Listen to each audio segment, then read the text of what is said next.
Who's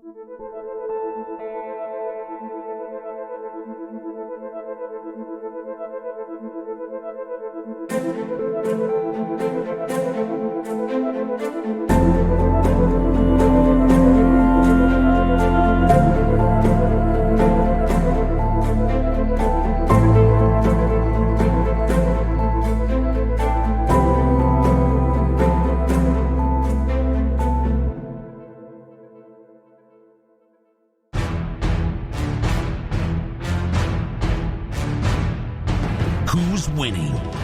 And who's up shit creek without a paddle?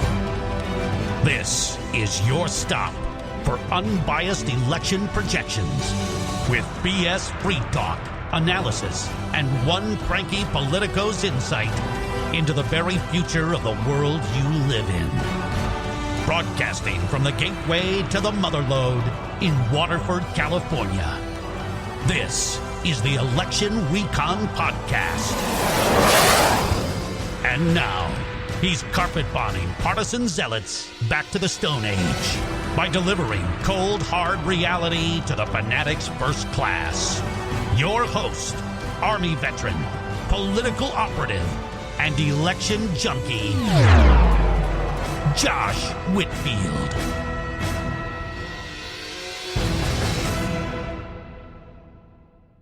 Welcome to Election Recon. It is Thursday, August 11th, 2022. Welcome to the Oasis. Of course, I'm your host, Josh Whitfield. This is episode 4 of the 2022 election season. Changing things up a little bit.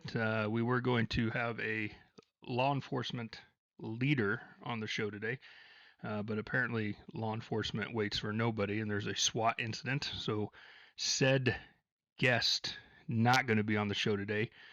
So, as usual here at Election Recon, we are, spit, baling wire, duct tape, general MacGyver stuff where we're just winging stuff, throwing it against the wall. I brought my personal assistant here on the podcast, like Conan O'Brien and Sonia Monsefzi, I think that's her name. I'm probably saying that wrong. But Sonia, his assistant, when Kunal missed a Conan episode, and they just brought the assistant on. So we have Alyssa, I can say her name, right? Alyssa Silva is on the podcast. I just did. To our dozens and dozens of listeners who now know my assistant's name. But Alyssa, you and I have we've been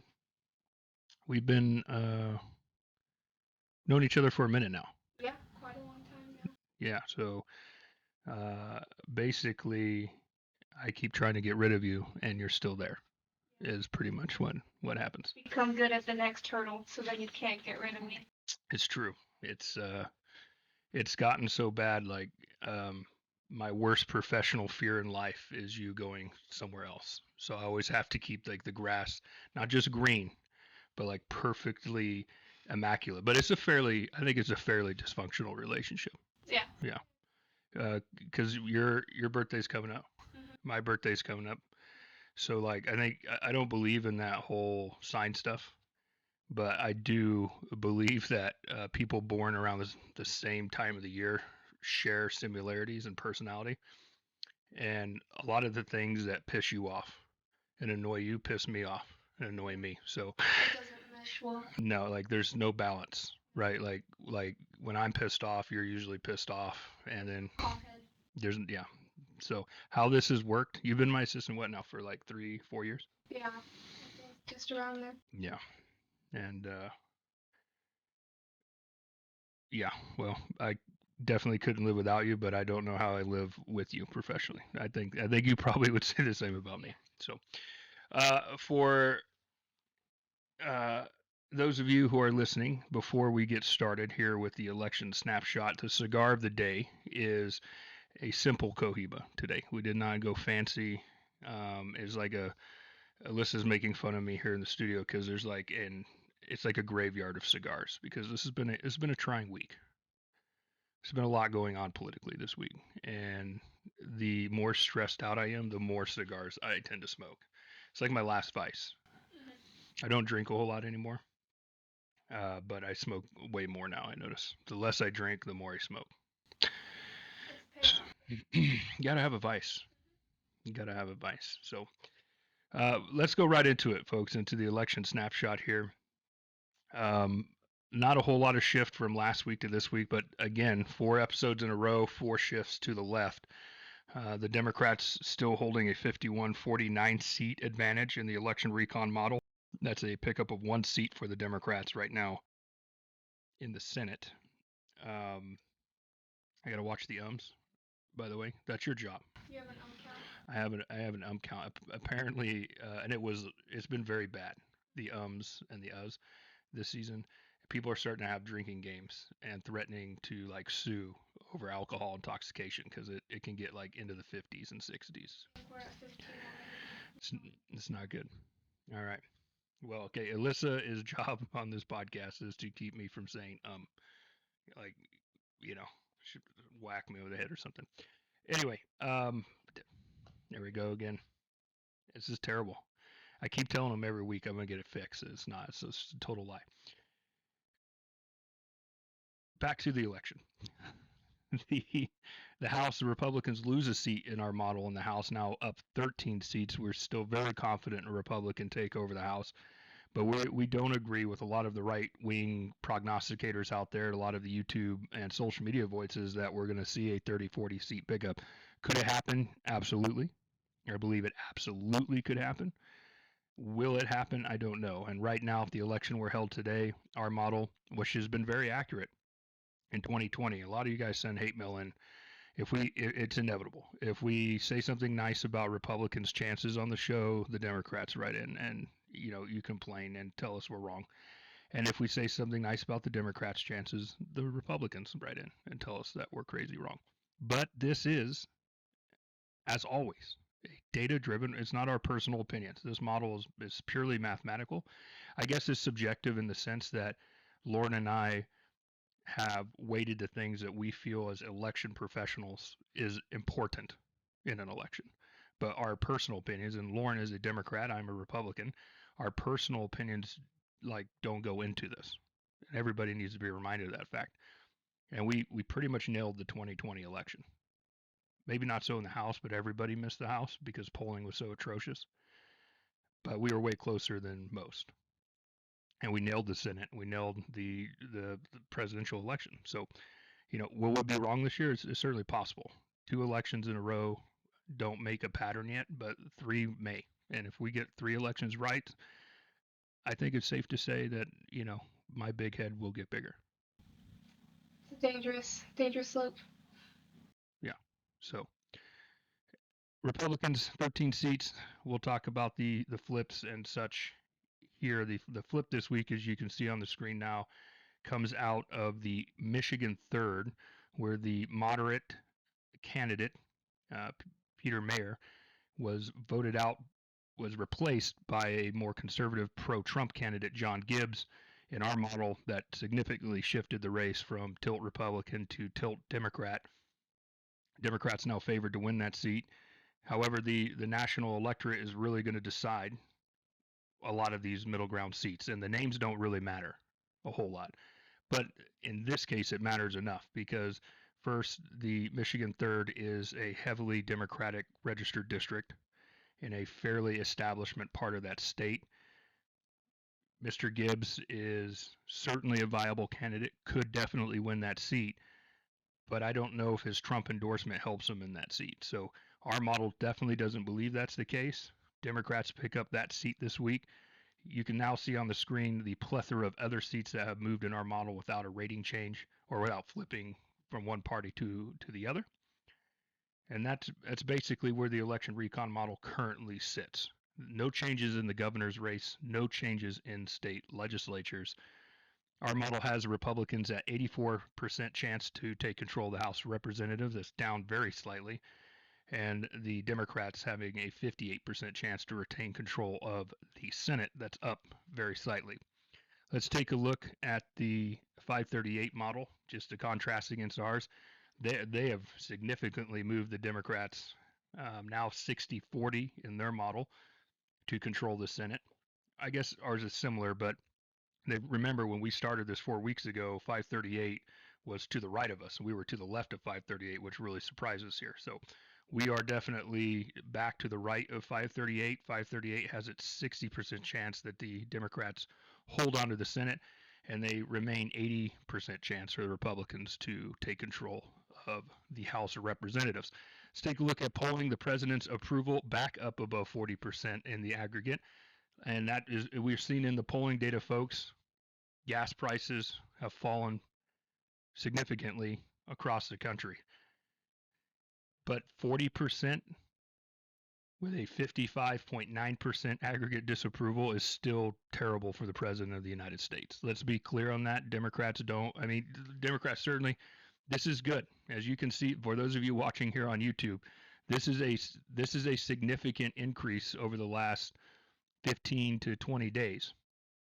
No doubt about it, of the president's approval ratings. It is coinciding with the shift we are seeing now in the general election, general ballot tests, as we, generic congressional ballot tests, as we say. As you can see, we've been talking about how the Republicans have held an advantage for most of the year, but when the Dobbs decision came down, on top of improving economic conditions, at least as the media portraying it that way, I'll let Republicans and Democrats fight it out. Jeff and Lauren had that fight this morning on our call. Now, of course, Jeff, our right winger, our America First guy, Lauren, our progressive Democrat, they'll never see, I don't even know why they talk. They'll never see eye to eye on any economic issue ever in this country.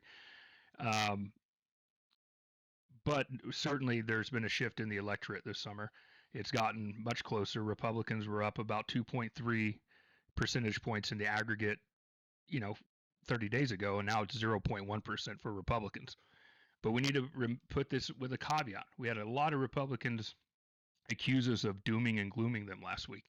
And all we said is it takes some of the far-reaching seats off the table. We don't believe here for a second that Republicans' chances of not gaining the House of Representatives are in jeopardy.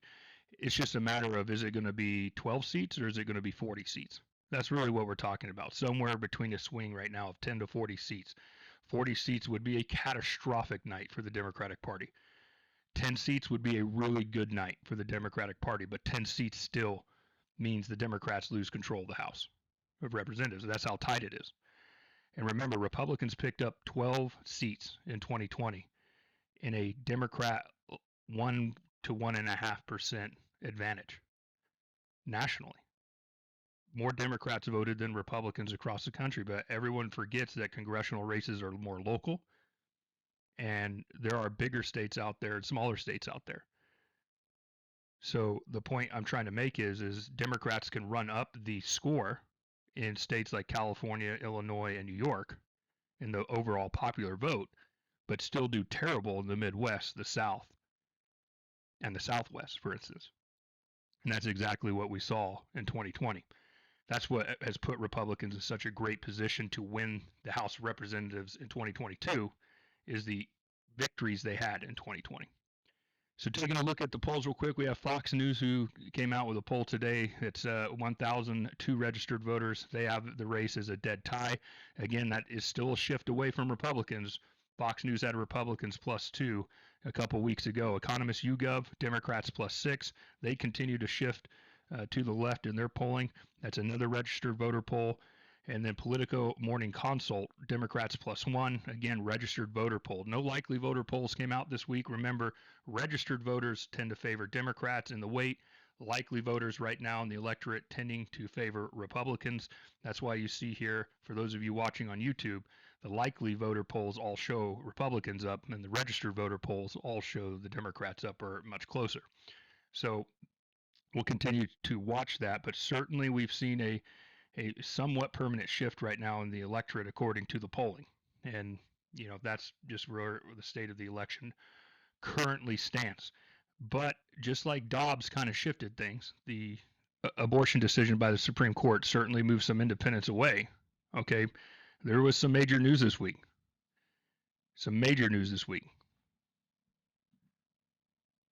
The Attorney General, Merrick Garland, said today that he is the one who authorized the raid on former President Donald Trump's home in Mar-a-Lago, Florida. We learned first, we were told by the Trump family that they were not given a warrant. Their lawyers were allowed to see the warrant, but were not allowed to keep the warrant. That has somewhat been disproven at this hour. The Trump family does have the warrant. Attorney General Merrick Garland filed a motion in court to have that warrant unsealed. We don't know if that's going to include the affidavits. This is a very important part of the story, folks. The affidavits must be a part of that. Otherwise, us looking at the warrant as laymen and as the people, that means nothing. Who testified in court to get that warrant signed by a judge for that raid to happen? Especially when just a month ago or 2 months ago, the Department of Justice sent former President Donald Trump a letter thanking him for cooperating with all their investigations. So it's very confusing. The right is up in arms because this, of course, this looks like an abuse of power by the party in power. Of course it does. Is it? I don't know. I don't think anybody knows. But I think it's fair to say that we have seen some suspect actions by the Department of Justice in recent years. Some very thin evidence to pursue some very aggressive investigations. This is a bad look for the country. And I'm going to get into that in the Grunt's Perspective segment, but this is not healthy for the country. I don't believe the Department of Justice has handled this well at all. It should not have taken them 96 hours to put the Attorney General on a podium to speak to the American people about why he did this. And he didn't really give any answers today, other than quit attacking the FBI Republicans, quit attacking law enforcement, quit attacking the DOJ. They're all patriots, yada, yada. Well, let me tell you something. I served, and all you veterans out there, this podcast, of course, is made by veterans for veterans first and foremost. But as we always say, you civilian types out here, it's an oasis from all the bullshit in the mainstream media for you. You're all welcome here. This bar is open to all. We do not discriminate. But the point that I'm trying to make here is these are very divided times. And the Attorney General didn't do anything other. The only thing of significance from his press conference today was he's filed a motion to unseal the warrant, which may mean nothing to us if the affidavits aren't included. But here's the bottom line: whether they actually have something on Trump, and I let's be clear: if Republicans take control of the Senate and the House, which is still a very real possibility at this hour, if Republicans take control of all of Congress, I would not want to be Chris Wray, the director of the FBI, and I would not want to be Merrick Garland, the Attorney General of the United States. This is what we talk about. Like Democrats impeaching Donald Trump twice. This is not good, because what are Republicans going to do to these guys? Of course, we're going to be distracted by impeachment hearings. Of course, Republicans are going to retaliate. Blood begets blood. This type of stuff is dangerous for the country. And the party in power has a responsibility to do these things right, open, and transparent. And that has not been done this week. And I think it could move the electorate. That's why we're talking about it in the election snapshot. Just like Dobbs moved the independents away from Republicans in the last 30 days, this probably is going to remind independents why they left the Democratic Party in the first place. Because a lot of the Russiagate scandal was bullshit. And it was proven to be bullshit. There were some unsavory things there that they found on Trump, but, it wasn't this big grand conspiracy that the Democratic Party and the Clinton campaign and the mainstream media portrayed. And it was caught red-handed. And this is why the right is suspicious, understandably so, of this whole Mar-a-Lago raid. Dangerous. It's almost as if the Department of Justice is trying to pick a fight with the far right. I don't know if that's true. I hope it's not. I believe in my country. I believe in our institutions. I don't believe we should be just openly attacking the FBI and the DOJ, but they have to be held accountable if they're abusing their power. And right now we don't know, because both sides are so far apart, no one can talk to each other about what's going on. But I do believe that we have already seen evidence in the primaries on Tuesday that took place, especially in the state of Wisconsin, a state that Democrats are bullish on, we are bullish on Republican chances on the election recon model. The Trump-backed candidates outperformed their polling by 3.5 points. And that was just 48 hours after the raid. Hours after the raid. You saw independent voters go, oh my goodness, I can't even believe we're dealing with this again. That's a subjective analysis. I don't have hard data to prove it, but it makes a lot of sense to me. Or Republicans are just doing much better in Wisconsin than anybody or the polling is seeing. Either way, it's bad news for Democrats. But I would not be surprised to see a bump back towards the Republicans. Maybe not two points, but I wouldn't be surprised to see a half or a single point back towards Republicans over the next 2 weeks. And that will significantly change the state of the electorate. Here's a Newsweek article for those of you watching on YouTube right now that's showing already. We're already seeing in some of the tracking polls that this Trump raid has now motivated 80%, 8 out of 10 Republican voters to vote now in November. And we're not seeing the same enthusiasm, not even after Dobbs from the left. And most polling that we're seeing, this is just fact, folks. This is from California. Everyone keeps saying, when we keep moving, our model keeps showing the rest of the country moving to the left. Why does California keep moving to the right in our model? Because in all the polling we see in California, we talk about movers week in and week out here. Abortion is ranked somewhere between 5 and 9 in all these local district polls that we take a look at and analyze. We say it every week. The people care about 3 things right now. Who can make their quality of life better? Who can make their cost of living cheaper? And who can keep their children safer? These are the 3 items that are on voters' minds, at least the voters who are going to decide this election across the country. That's just fact. Abortion is not within the top 5 in almost every, and with a couple of exceptions, in every poll we've analyzed from California. It's not even in the top 5 issues in deep blue progressive California. The economy is still going to decide this election, folks. And President Biden and the Democrats have enjoyed some economic improvement in the electorate's mind over the last 30 days, but not enough to save the House of Representatives and not enough to put the Senate away. The president's approval needs to be north of 43, 44%, I think, for Democrats to feel very good about the U.S. Senate. And he's still barely above 40 right now.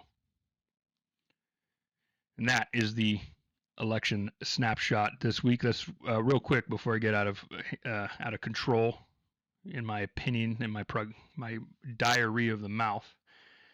We'll give you the quick snapshot for election recon. Again, the scoreboard stands: Democrats 51, Republicans 49 in the Senate. Again, the Michigan 3rd flipped over towards the Democrats this week, so that leaves the House scoreboard at 226 seats for Republicans, 209 seats for Democrats across the country. No changes in U.S. governors, 27 for Republicans in our model, 23 for the Democrats. Republicans still performing really well down ballot because they controlled redistricting in most of the country. We project Republicans to control 32 upper chambers of state legislatures across the country and 33 lower chambers. Nearly 2/3 of the country's state legislatures we are projecting to be in Republican control. That is the election snapshot this week. I'm going to go now to introduce my trusty assistant sidekick.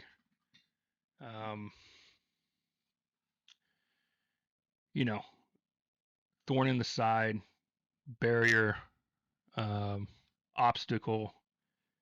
I don't know if assistant is the right word for you. It changes day by day. Really based on my mood. Yeah.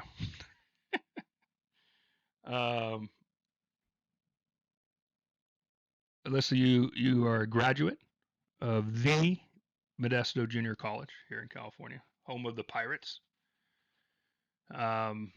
You have worked for me for 3 years, so we've determined that you're certifiably insane. Mm-hmm. You're not very political, yet you work for a very political guy. Yeah. Yeah. I see that one coming. That was a curveball. I'm gonna just speculate now. Alyssa works for me in pretty much all my endeavors somehow, some way. But I'm gonna make some assumptions, and please correct me if I'm wrong for the listeners. But I would say that you're not very political, but you become much more knowledgeable about the inner workings of government in the last 3 years. And I would say, from my point of view, that has taken you from a very apolitical person to being a much more pragmatic person in terms of, like, any of us that work and see the inner workings of government. I think it makes you jaded. Yeah, a little more than I'd like to be. I think there's many days you and I sit in the office and go, who the hell elected these people? Yeah. And then people ask us, when are you guys going to run? And we're like, no, we have like souls and consciences and we love our lives, and we're not going to do that. There's the issue with that, yeah. You can't do it. But it's pretty frustrating. Yeah. Because we get a lot of people that call us in our various duties and responsibilities, and oftentimes we're I would say the staff's very empathetic. Yeah. And we generally want to do a good job and help people. Like, we want to deliver wins for people who call in and ask for help. Yeah, I'd say we genuinely really do care about our constituents and helping them. But man, the workings of government just want to make you rip your hair out some days. Yeah, even me that knows what I'm doing, it makes it difficult sometimes. So as someone that doesn't know anything and was trying to get a problem fixed myself, there would be no way. They make it impossible for a regular person to try and resolve the issues themselves. And I think that's probably I bring that up not to, like, make excuses for our successes or our failures. A lot of it is outside of our control, um, but in our day job, we work in the California state legislature. Caveat. The point I'm trying to make here is your generation, Gen Z, has not been very politically active. They've been politically vocal, very woke. They brought all this stuff in, this new stuff in the world. Millennials have taken the position of the old Gen Xers, just having disgusted looks at all of your fashion choices, your political choices, your vocal choices, your entertainment choices. While Gen Xers have become the boomers, just get off my lawn, don't talk to me. But somebody who's been, I mean, generally speaking, I'd like to get your perspective here. Somebody who has genuinely been apolitical. And I still think you really are. Like, you're a true, I don't even want to use the word independent. You're just truly apolitical, which I think a lot of your generation is. Yeah. And you've seen the insides of government. You literally got hired like 10 minutes before the COVID crisis hit. Talk about a trial by fire. Yeah. Really get thrown into it. Yeah, we're like, welcome to your first day. It's gonna be fine. We're not gonna throw you. And then the COVID hits. We're like, actually, here's a fire hose. Good luck. We don't have time to train you. Figure it out. Something against the wall. See if it sticks. Yeah. The point though I'm trying to make is, you've been on the inside. You've gotten to see things. You've gotten to go to Washington D.C. and see the inner workings. You've been with me to the Capitol, to the highest vestiges of power, sitting in offices with carpet more expensive than our houses. You certainly have a good idea of Sacramento and the state government. So you have some experience. Has this experience made you more or less political? I'd say probably a little more political. I'd say that the main thing that people say when they talk about politics is essentially that it's too screwed up to do anything about. But if we maintain that mindset, we're going to get nowhere. Well, we can complain all we want, but at the end of the day, we're going to have to actually do something about it to fix the system, which I understand why people don't want to. It's a lot to resolve. But if we don't start, we're never going to get anywhere. So I think I am a little more political than I used to be, but some days it does get overwhelming politically, and I just want to burn it all down. You sound like a boomer. Yeah. Yeah. Would you say that, despite being apolitical, would you say that being on the inside, like, do you care more about social issues now, or do you care more about like business issues and more of the policy wonky stuff? I'd say somewhere in between. So obviously we do have work to do on social issues, but I think right now, I think it's an ebb and a flow. So right now, business issues are really at the front. I mean, like you mentioned, people can't. Well, gas is a little cheaper now, but for a while there, people couldn't put gas in their cars, stuff like that. So I think it's in between. I think that I kind of come to issues that they need to be addressed and form um, my own conclusion based off of that. But I think, Critical thinking. yeah, it's a big thing my generation lacks. Yeah, it was because they don't teach it in schools anymore. That's why. Yeah. Well, I ask these questions not that I'm trying to drive you to an answer. I just think it's interesting because your generation is as politically inactive as any in history. You don't. Everyone. Every year, every election. Oh, the young people. This is their time. They're coming out because young people say it. And there's a vocal minority among every young generation forever. We're talking about like even in the 60s and 70s, our parents' generation, they're supposed to be this huge politically active generation, and they weren't. They'll take the time to protest and march in streets, but they won't take the time to go to the ballot box and mark a damn ballot box. And it becomes so easier now. Like, I mean, most of the country is vote by mail, or you at least have real access to it. And still, the voting is so apathetic from Gen Z. It's funny. I get asked, I get told by media folks all the time, well, don't you think that, I mean, the young people showing up in the polling, the young people are coming. I just laugh. I said, show me. They got to prove it to me in one election that they're going to show up. One. That they're going to dominate the electorate, and then I'll start paying them attention. But we don't. We really don't market to the younger generation because they're just not reliable voters. I think Democrats are way better at it than Republicans. The Republican electorate is older, so Republicans focus on midlife to retirement aged folks, and the Democrats focus on younger folks. But that's generally both sides kind of micro target the same. They're looking for their base, trying to turn out their base. The fundamentals of an election are pretty simple. Turn out your folks to vote, hope the other side doesn't, or try to suppress the other vote one way or the other. So, and both sides do it. Voters, and when we say suppress the vote in this context, for all you woke listeners out there, we're not talking about like tyrannical voter suppression. That is a terminology we use in the business of saying bad things about the person you like in the hopes that you may not have the heart to go vote for them. You'll be less motivated to vote because you're angry at the person that you would otherwise vote for. That's what we mean by voter suppression, not the legal term of like Jim Crow laws of like, oh, you have a certain skin color, you can't vote here, or we're going to beat you up. Like, that's not what we're talking about. That should be illegal forever. It should have been illegal in the 1800s. My point is, don't get that misconstrued. What do you think?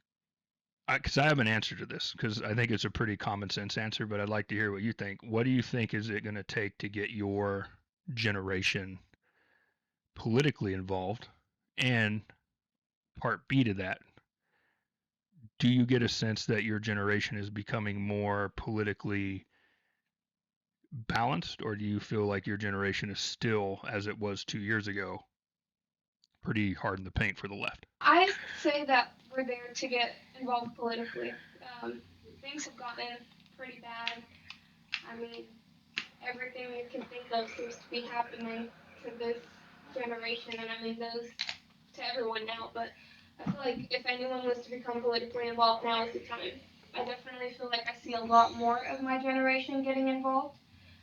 Just speaking based off of social media, I see a lot more democratic messaging, and so I think that I would say some lean to the left, but I also do see some right wingers.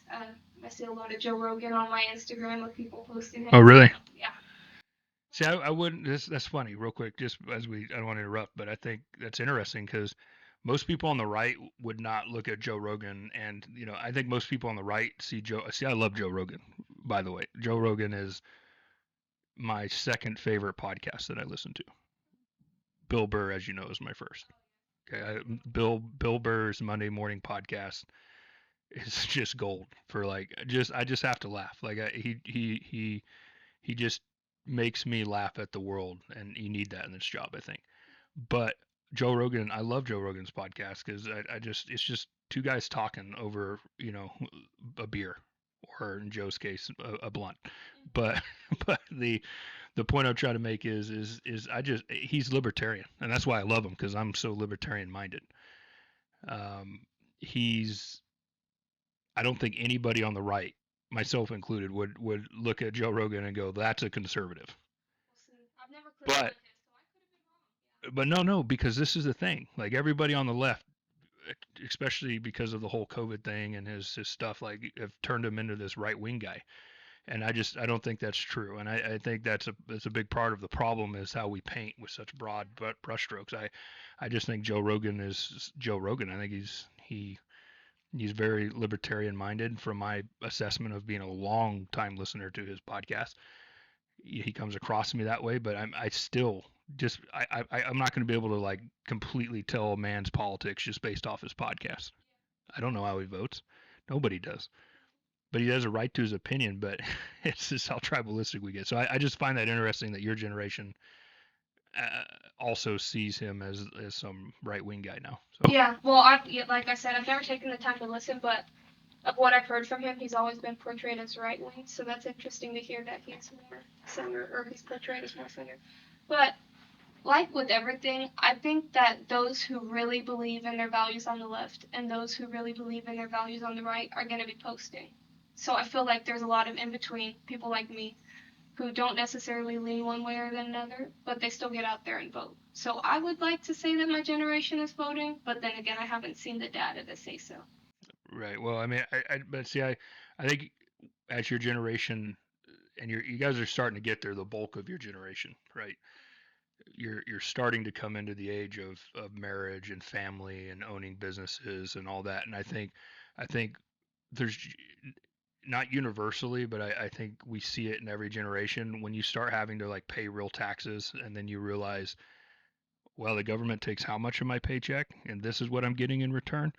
I think that naturally moves a generation closer to the center or to the right over time. Is just the idea of the left can be noble, I think, but and certainly the ideas of the right, but oftentimes, and we see this in socialist countries across the world, for every like Sweden where socialism is rocking, kicking butt, there's 5 Venezuelas where it's just corrupt and a failure, and everyone is like, I'm giving the government 80 cents on the dollar and my roads are jacked.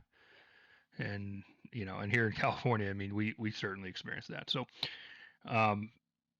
so I just think in time, the more involved in business your generation gets, the more nuclear family your generation gets. But what's interesting is your generation may be the first to be under half of a nuclear family, because it's so diverse now socially. You have so many more. Your generation has added more letters to the LGBTQ plus alphabet, and it's a very open generation. Because I mean, I've coached high school sports for 13 years now, and it's just different. It's just different, good or bad. I don't really have an opinion on it. It's just the generation I coached 13 years ago is not the generation of today. Yeah, I feel like they're accepting. That's one thing. I feel like we're pretty open-minded. I'm sure some will have something to say, but maybe we're in the middle. I feel like we're pretty open-minded. I also am interested to see too, because we're seeing in the data that the non-college educated working class voter across all demographics is moving to the Republican Party, and the college educated voter is moving to the Democratic Party. Pretty significant ways. It's a true change, a once in a generation change of the electorate. And I think for me, we're seeing a lot of this because in the Democratic Party, you have 2 natural enemies. You have the labor movement and you have environmentalist movement. And the environmentalist movement costs the labor movement a lot of jobs. So you have natural tension in the Democratic Party there, just like you have natural tension between moderates, establishment, and America First, MAGA, Trump folks in the Republican Party right now. But the working class voter is moving to the right, and we're seeing that even in your generation. So I'm curious to know, like, I mean, you went to college, but you also know folks, your circle of friends who didn't go to college and just went to work. In your circle of Alyssa's world, are you seeing a similar trend there? The non-college educated folk moving kind of closer to the right, and your college friends moving to the left? Yeah, and I think it goes to the point where you said earlier, because a lot of the folks that I know that didn't go to college went into a trade right away. They started making better money, and they realized that a lot of that money was going to stuff that they don't see any benefits from. The roads are still all terrible. And personally, my experience, I'm not going to speak for everyone, but I know that when I took some classes at MJC, it was based off of just the opinions of my instructors and what they had come to on their own. So necessarily sometimes I didn't agree, but I'm sure some students took that and agreed with it, and that kind of became their opinion as well, which could be why some college age students are going to the left. Yeah, I mean, I think anybody on the right looks at the college system today and sees it as a weaponized indoctrination system, and people on the left see it as truth serum being delivered to the populace. Um, and so I really don't mind. I had liberal professors, you know. I won't mention the name, but I had an MJC professor where the class should have just been why George Bush is an asshole 101, like 6 books about why George Bush is an asshole. And this was obviously pre-Trump, because now everybody like on the left like loves George Bush and hates Donald Trump, but it's neither here nor there. It's interesting to get other people's opinions on it, to see the other perspective. But I wish more professors in college would demand critical thinking. Yeah. And they don't. But it's the times we live in, and you know, people always like, well, this and this. I just think we're so opinionated as a country. If you really give a shit, you're going to come to your own conclusions. Yeah. If you don't give a shit, you'll just go with whatever your friends are saying. Yeah. So short on time for this segment, but I want to ask this final question, because there's a lot of talk over the last couple years about civil war within the country that has come up. I've been very opinionated on this podcast. You know that I've been to Ukraine. I've been to real war before Ukraine. Ukraine certainly is a real war, no matter what that asshole in Moscow, Vladimir Putin, says. The things I've seen in Ukraine, folks, 10 times more horrific than anything I ever saw in the Middle East. That's just a fact. That's just a fact. The world is a much dangerous place, and I wouldn't say that I'm old yet, but I have some experience, right? So I have some season. Gray hairs are popping up everywhere on my head. That's not going bald. It's going bald. It's neither here nor there. That's why I wear a hat this season. That, and I just don't want to do my hair. You grew up in the end of the golden age, and everything was just safe and all this. You know, for the millennials, we got shattered by 9/11. But by the time you really, like, I won't say when you were born, but you're young enough to have no memory of 9/11. Yeah. And 9/11 changed. I remember when that innocence was ripped from us on 9/11. It was. I mean, everybody in America thought no one could touch us. Everything's kumbaya. The Cold War's over. And then bam, we woke up September 11th and the world changed forever.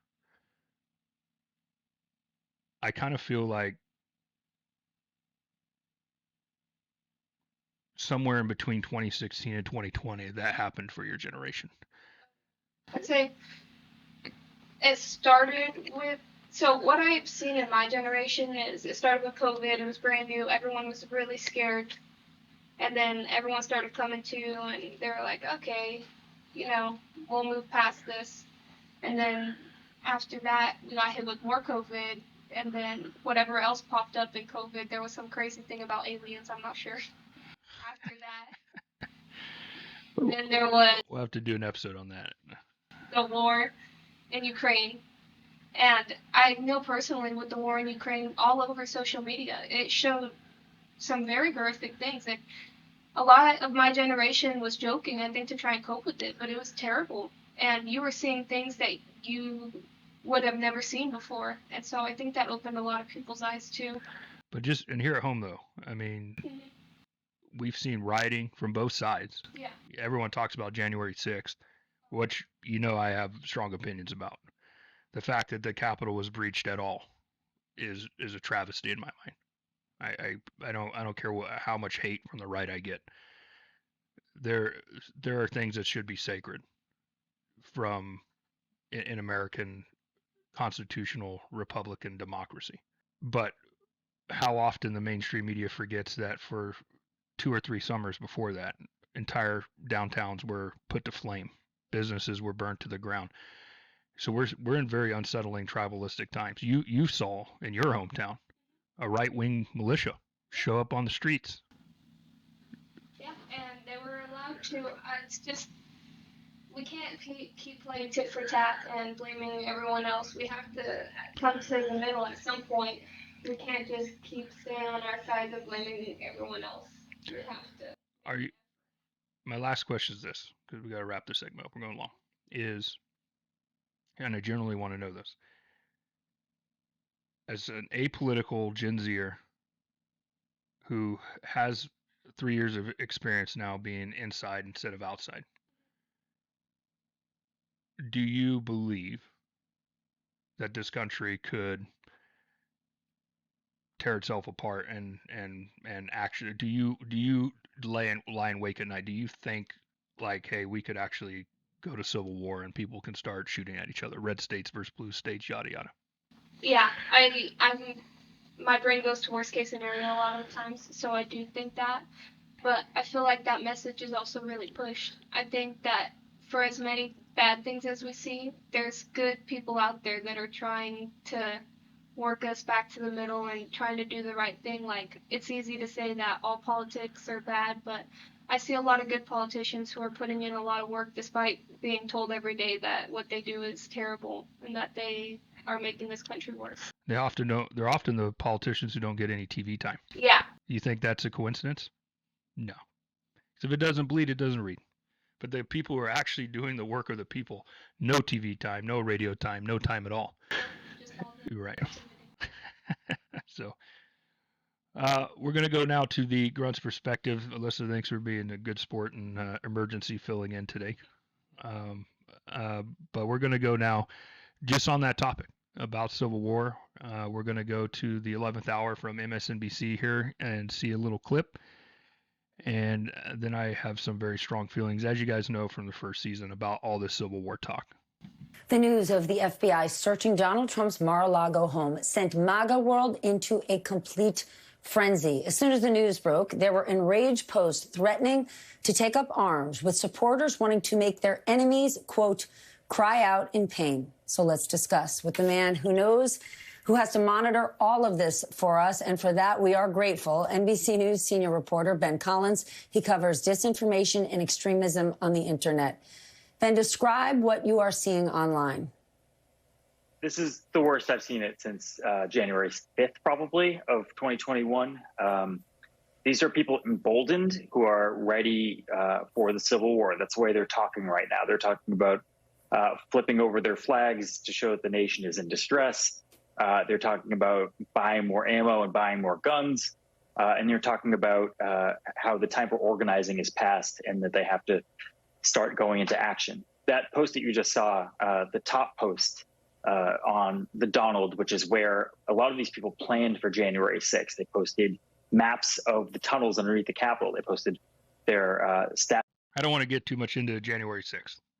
Obviously, everybody knows MSNBC in the tank for the left, Fox News in the tank for the right, CNN in the tank for the left. We all know who's what media channels are where. And I'm obviously just showed a clip from MSNBC.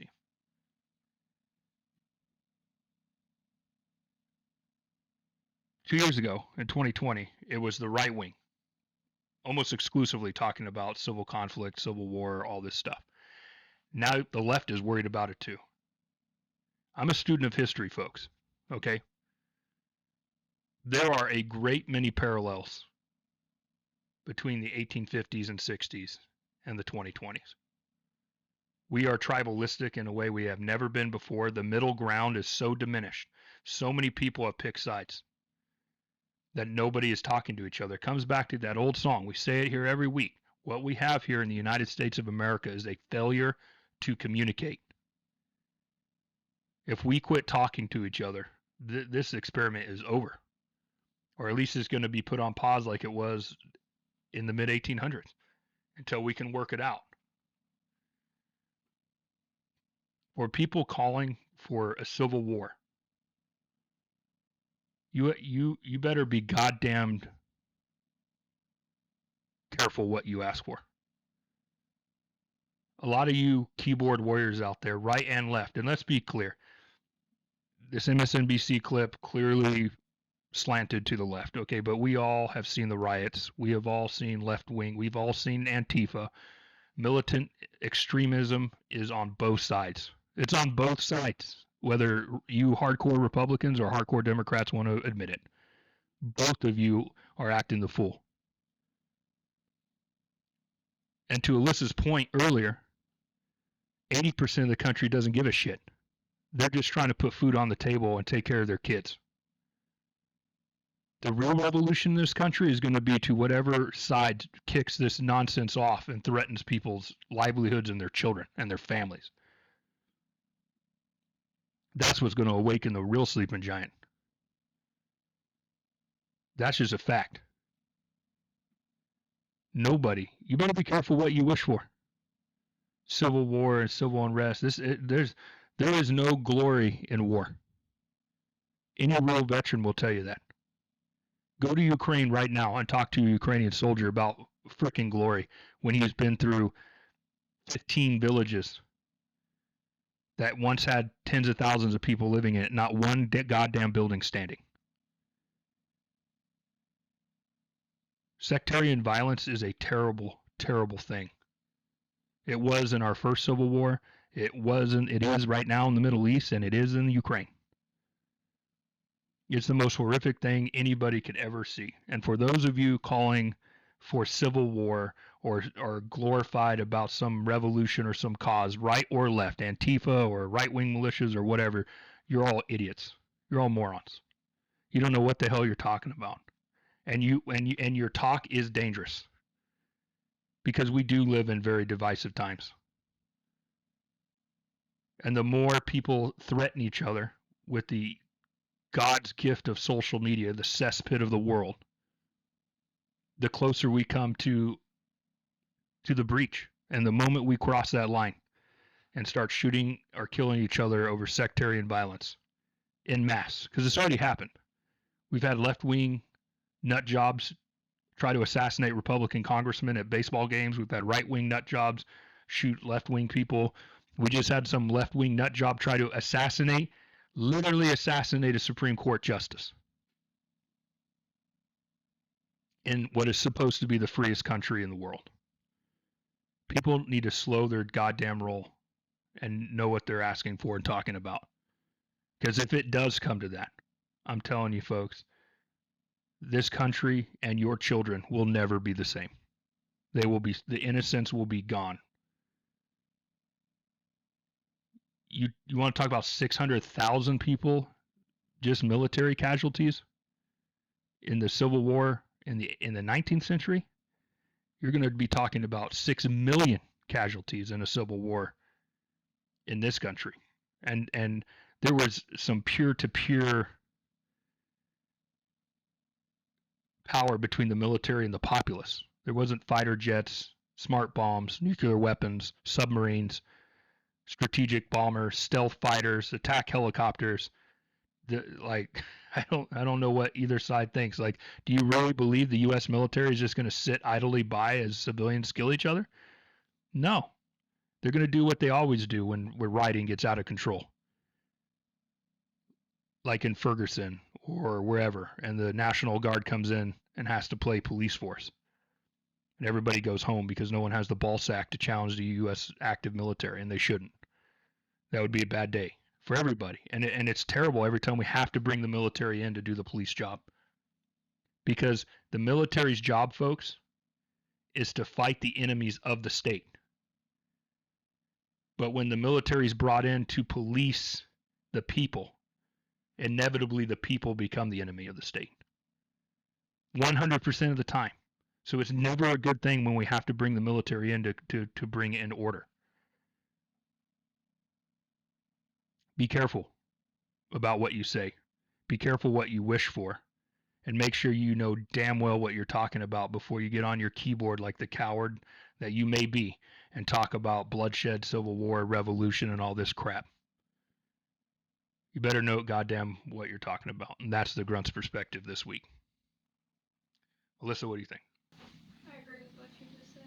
I mean, it's easy to sit behind your keyboard and say something or post on social media, but when it comes down to it, I don't think those are the people that are going to be wanting to fight. I think that 20% is ruining it for the 80% that just want to get by. Yeah, see, first off, I want to finish with this too. All these like Antifa folks and a lot of these militia folks cover their face. You're gonna sit there and be all ideological. Oh, I believe in anti-fascism and anarchy and blah blah blah blah blah. But I'm too much of a pussy-footed coward. I'm gonna cover my face and not stand up for what I believe in. And same thing on the right. You know, like the KKK with the sheets over their head. Cowards, dude. Like just like first off, because you know deep down that your ideology is horseshit. And you're too embarrassed in your everyday life to let people know that that's what you really believe in. And 80% of the rest of the country is just trying to put food on the table. No one has time for this stupid nonsense. I know this was a very deep Grunt's perspective today, but all the talk this week about civil war has just broken my heart. It's broken my heart. I hate it when my country treats each other like this. Because I know, and most veterans in this country know, and every American should know, especially this year with everything that's happened, we have far greater enemies outside the country than each other. If you think for a minute that Russia and China share your worldview, Republican or Democrat, if you think for a minute they give a shit about your internal American political beliefs and values, they hate you all. The millions and millions of veterans who died in service of this country were killed because of the flag they wore on their shoulder, because of what this country is supposed to represent, and the threat that the experiment of people governing themselves in freedom and liberty present to an autocracy or dictatorship like China and Russia. Let's be clear about that, people. There are far bigger boogeymen outside the country than inside of it, and both sides better wake up to that fact sooner than later. China and Russia are not our friends. They will never be our friends unless they change their worldview and their governments. We are diametrically opposed about how the world should be. People got to wake up. Let's go to the three-pointer segment. Three-pointer segment, of course, is the time where you get to write in the show. You can write to the show at electrecon, elect singular, electrecon@gmail.com, or you can DM us on social media. That's Election Recon on Instagram, Twitter, and Facebook. We always bring you 3 questions of the day. If your question doesn't get answered on one show, we reserve the right to bring it back in other shows. Alyssa, hit me up with the first question. Okay, we already talked about this a little earlier, but will the raid on President Trump's house in Florida have any influence on the election this year? From Sean A. in Modesto. Modesto, California makes it to the podcast. Kind of our hometown, because no one knows the small towns that we live in outside of Modesto. Sean from Modesto. Yes, I think I talked about it earlier, Sean. I think it will. I think we've already seen some anecdotal evidence in Wisconsin that in the Midwest, in more rural states, in more Republican-centric states that are going to be more competitive, perhaps in Nevada and Arizona, for instance, certainly in the Midwest, certainly in the South, I think this is going to be seen by middle ground voters as an overreach of power unless the FBI and the DOJ can come out and show definitively that they had just cause to raid a former president's home. And I think a lot of people on the right are scratching their heads because Hillary Clinton was not treated the same way as Donald Trump. And we know that she mishandled classified information for a fact. And a lot of veterans are still salty about this because every veteran knows if we did what Hillary Clinton did,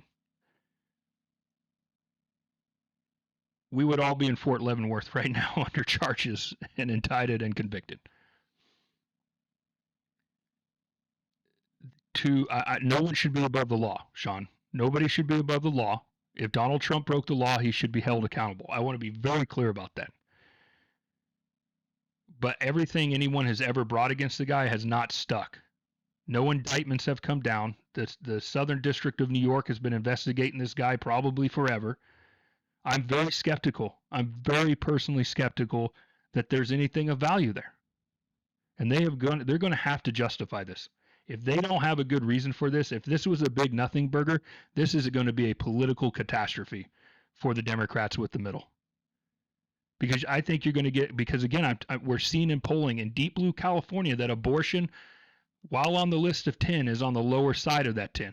And a lot of this other stuff is, and I think there's a fatigue. I think you're hearing it from Alyssa, who truly is an apolitical person. I couldn't call her Republican, Democrat, Libertarian. I have known her for a long time. We work together every day, and as God stands before me, I have no idea where she falls politically because she's apolitical, as is a lot of her generation. But I think we heard from Alyssa today, and Alyssa, correct me if I'm wrong, fatigue about the partisan tribalism.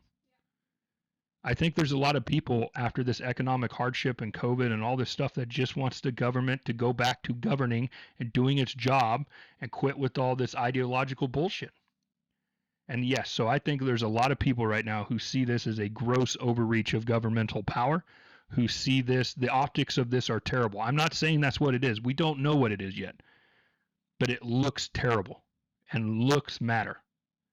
Perception matters as much as reality. Reality should matter more, but people often act on perception, and the perception right now is not good. And I think people don't trust their government, and the government hasn't given them a lot of reasons to trust them over the last 10 years. So yes, I do think it's going to play. I would not be surprised, Sean, to see a bump, half a point to a point for Republicans in the polls over the next 2 weeks. But we'll wait and see. I don't know. Thanks for writing in, Sean. Let's go to the next question. Okay, the next one's from Courtney M. in Tempe, Arizona, and she says, I don't believe in the polls, the media, or people like you. Elections are all fake, and the whole system is rigged for the swamp to rule over us. First, I think you mean Tempe, Arizona. Temp. It's a temp question, Courtney. I don't believe in me. I feel like I'm Santa Claus. Like I don't believe in myself.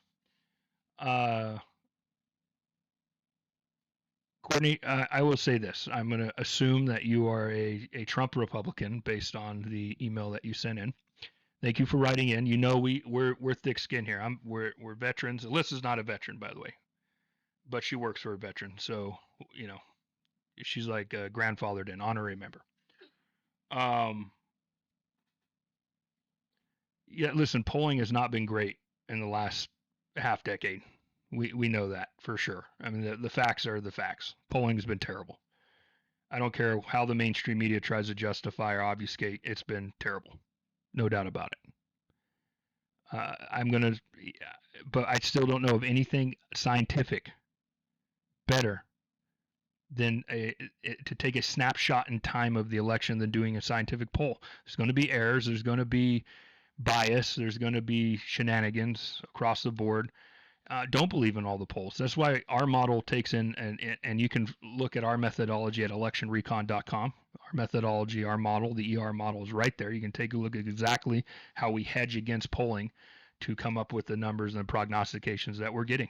And again, we nailed the 2020 election. We nailed the 21 election. We could be wrong about 2022, and if we're wrong, we'll, unlike the mainstream media, we won't sit here and obfuscate and cope and bullshit you. We'll admit it. Well, hey, we got it wrong, and we'll try to fix it. No one's doing this for, like, we do this on our free time. You know, nobody's doing this as like a job. So we do this for fun. We do this for you guys. And this is what our model says. And we're always going to tell you what our model says. And if we're wrong, we're wrong. If we're right, we're right. But we've been right the last 2 years. So I don't know. Take it for a grain of salt. I understand why you're suspect with polling, but polling isn't always that wrong. And here's a newsflash for you, Courtney. The polling did predict President Trump to lose the 2020 election by the popular vote. He sure did. Polling wasn't that far off on the popular vote. Where it was atrocious was at the district and state levels. So, you know, take that with a grain of salt. I don't know what else to tell you. Thanks for writing in, Courtney. Let's go to the third question. Next one says, why do you think Dems are going to win? There's no way that the Democrats will win this November. Republicans will win the Senate and the House. Inflation is out of control. FBI doing political raids. Country is failing before our eyes. From Matthew Z. in San Diego. Another Californian. Matthew, just like I told Courtney, that's where the Republicans are. We have the Republicans favored heavily to win the House. Like I said, I think it's almost certain that a 10 to 40 seat pickup is possible for the Republican Party, probably somewhere in the middle. There's a lot of factors that go into elections: locality, geography, quality of candidates. The economic situation is not the same everywhere in the country, in every district. This is how Joe Biden won in 2020, yet Republicans still picked up 12 seats in Congress, right? American election system is a very complex thing. And it's multi-layered like an onion. And the further down ballot, the further into the onion you went in 2020, the better Republicans did. I still think that Republicans are going to have a very good night in November. That's my personal opinion. Our model right now does not believe that, but we do this cycle every midterm, regardless of what party's in power. And it always starts out at the beginning of the year like, oh, it's a midterm. The party who's in the White House is going to have it's just going to be terrible. It's going to be a terrible year. And then we get to the summer, and then people go, well, maybe not. Maybe this time it'll be different. Maybe this time it's going to be different. The last 100 times, this is going to be the time. And I agree, there's a first time for everything. George Bush added seats his first midterm, but 9/11 happened, and the country that was 2002. 9/11 was fresh. The country was still united. You know, you saw like World War II. You saw FDR add seats. Short of the outbreak of World War III, which I admit is not beyond the realm of possibility at the moment, it's highly unlikely that the party in power is going to have that great of a night. The Democrats have to be on a mission right now to limit the damage that's coming. And I think so far they're doing okay this summer with it. But we always go through this cycle where in the summer go, well, maybe this time will be different. Maybe this time will be different. And then October comes around and the first week of November, and it's just a wipeout. I, as a Republican operative, I know I was on in 2018. It was that cycle. You know, we all get sucked up into it because in your races, you want to believe that your guy's going to win and that you're not going to get caught up in the wave, blue or red or whatever the country's doing. And in 2018, I remember in the summer, we really believed we had a shot. And then by October, we knew we were in deep, deep shit. we knew we could not move the voters on anything. And Republicans lost a lot of elections in 2018. I think Democrats are going to lose a lot of elections in 2022. Redistricting was not in their favor. Republicans controlled redistricting in 2/3 of the country. I think just by redistricting, the Republicans alone are going to take over the House. But it's yet to be determined how many seats there are. Even though our model has the Senate at 58%, but I play poker all the time. I would bet on a 20% poker hand, on a 25% poker hand. We're pretty much telling you it's 50-50 or 55-45, the chances. In terms of statistics, for all of you non-math folks out there, I'm not a math guy, but I am a stats guy, okay? 45% hits quite a bit, almost 1 in 2 times, okay? So we're not saying that there's any guarantee that the Democrats hold the Senate. We're just saying right now, statistically, our model suggests that they have a better chance than Republicans to hold on. That's what we're saying. So I'm not saying that the Democrats are going to win anything. I personally believe, if I had to guess right now, and you guys can beat me up in November when I'm wrong, but if I had to guess, I think Republicans are going to pick up 20 to 30 seats in the House. I think the Democrats will be under 200 seats in the House on election night, because I think the economy is going to come home to roost. I don't think it's going to improve that much. Gas prices are helping Democrats, but there's still high meat and bread and egg and cheese and milk prices. And I think that is a higher problem. You can't call Saudi Arabia and Venezuela and ask them to pump more oil to help bring the price of oil down, thus bringing the price of gas down, when ranchers all over this country are having smaller herds because they have less access to fertilizer and less access to grazing land because of everything going on in the world. When you still have container ships stuck for months outside of ports in Los Angeles and New York and Houston and Miami, the whole global trade situation is just completely jacked. So I don't know if it's always fair to put the economy at the president's feet, but voters always do. That's just the reality. I don't know if the economic situation is going to be able to recover in enough time to save the Democrats on election night, but they can certainly limit the damage. If Democrats lose less than 15 seats in the House, I think it's an excellent night for Democrats. If they hold on to the Senate, it's a great night for Democrats. But if Republicans take control of the Senate and take, 16 plus seats in the House, it's not a good night for the Democrats, because the map in 2024, especially for the Senate, is way more favorable to Republicans. Democrats are defending 2/3 of the seats in 2024. Republicans are going to have way more pickup opportunities then than they do now. So that's just kind of where I see it. Thank you for writing in. This has been episode 4 of the Election Recon podcast. That's Alyssa, my assistant. Comment how you like this dynamic, this back and forth. Is it more entertaining? Comment down in the comment section below on YouTube, or again, you can find us on social media at Election Recon. That's Instagram, Twitter, and Facebook. You can email us again at electrecon@gmail.com. Please like, subscribe. We appreciate it as we're trying to rebuild our audience for being off the air for a year. You guys have come back very strong, especially in the podcasting network world and YouTube. So we really do appreciate your patronage. Again, I'm Josh Whitfield. This has been the Election Recon podcast, and we'll see you next week.